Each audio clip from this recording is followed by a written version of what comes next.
Good morning. I'm Tristan Winder in the News 2 Alert Center with the Morning Pulse here on this February 2nd, 2026, our first edition here within February of 2026, and it's also Groundhog's Day. More coming up on that here in just a couple of moments. As for now, we do have multiple candidates filing for the region for political offices. Longtime Ward 1 representative on the North Platte City Council, Jim Nisley, has officially filed for re-election, thus far running unopposed. Brandon Jones remains the sole candidate in Ward 2, the seat currently held by Councilman Ty Lucas, who has announced he will not seek re-election. Ward 3 has a pair of candidates vying for a seat currently held by Councilman Brian Flanders, who has not yet filed for re-election. Ward 4 now welcomes a third participant as incumbent Ed Reeker faces Tracy Martinez and Chester Smith. Longtime Airport Authority board member Alan Erickson has also filed for re-election on the North Platte Airport Authority board. Nebraska unemployment claims did skyrocket last week after the closure of the Tyson Foods plant in Lexington. According to the Nebraska Department of Labor, between January 18th and January 24th, a little over 3,000 people filed for claims of unemployment. This shows a nearly 178% increase from the week before.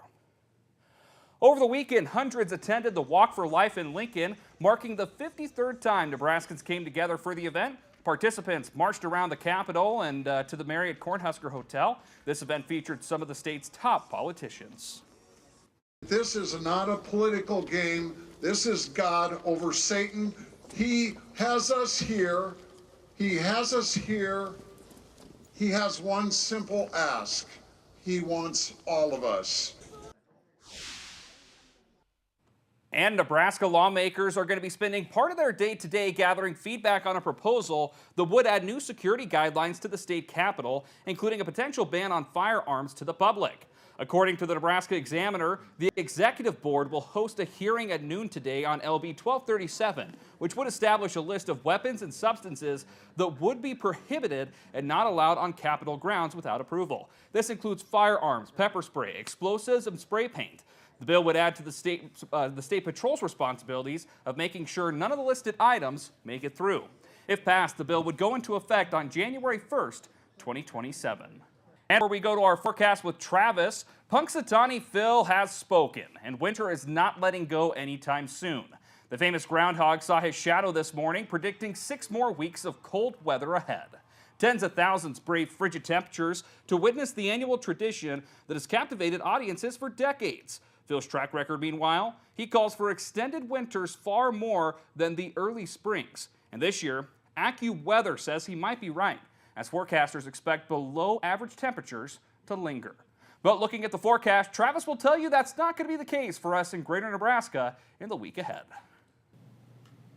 Well, hi there, everybody, and good morning to meteorologist Travis Klineski here on this Monday morning, the first Monday of February. It is Groundhog Day, which Punxsutawney Phil did see his shadow, which says 6 more weeks of winter. But you know what? We're going to try to jump into a little bit of spring here. We're going to try to leave that winter in the past of these last couple of weeks here and warm up a little bit this week and maybe for the next couple of weeks. We'll take a look at some of those, some of that stuff in the forecast in just a little bit. Before we get into the forecast here, I just want to show you that we do have some increasing clouds off to our west this morning. These are upper level clouds. These will continue to thicken up as the day goes on here. So let's take a look at Futurecast here. And again, you can see those thickening clouds with time. Winds kind of breezy as they become more north and northwesterly out west later on today.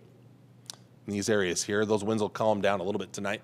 Skies will remain cloudier over eastern Nebraska, but mostly clear to the west.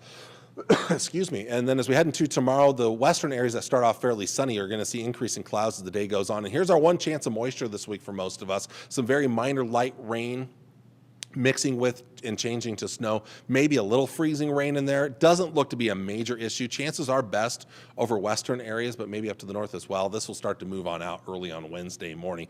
Looks like a pretty minor deal. I'm not too concerned about most of this. This should be very minimal moisture. Well, high temperatures today. Kind of see a frontal boundary in the area. Cooler to the east in the upper 30s and low to mid 40s, to the west upper 40s and 50s, including some upper 50s in southwest Nebraska.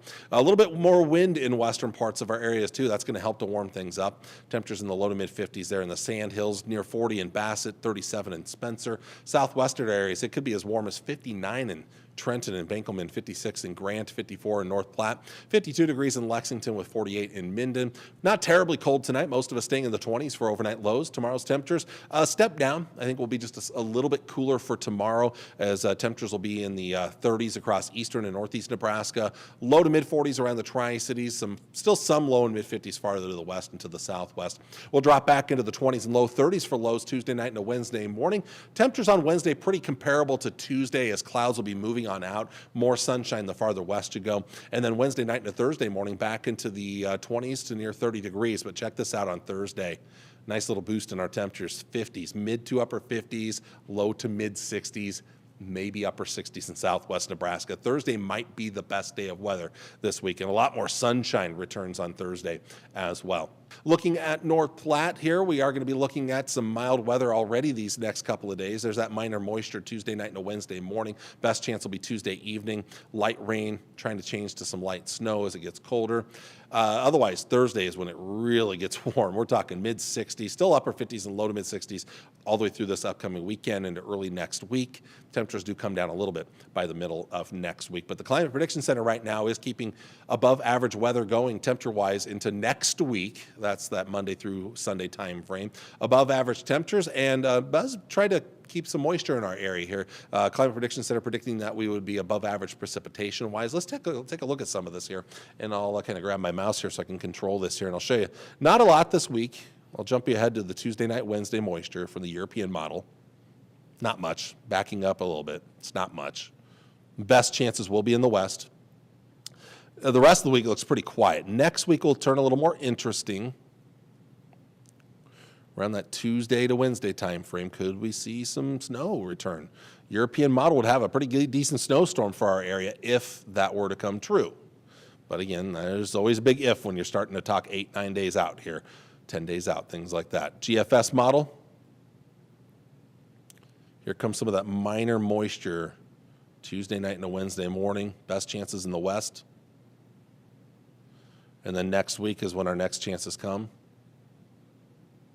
Let's take a look at how the GFS and the European compare. Right now the GFS model is a little bit more in the way of maybe some light rain and then maybe some snow, and it's a little bit more delayed. So notice there's not much consistency between the two models right now when it comes to the timing, the placement, the type of precipitation. So there's a lot to question right now when it comes to those long-range models. I will tell you that it seems like the GFS has been doing a little bit better recently compared to the European forecast model. Finally, let's wrap things up. We're going to look at some of the temperature trends as we look through the next 10 days here.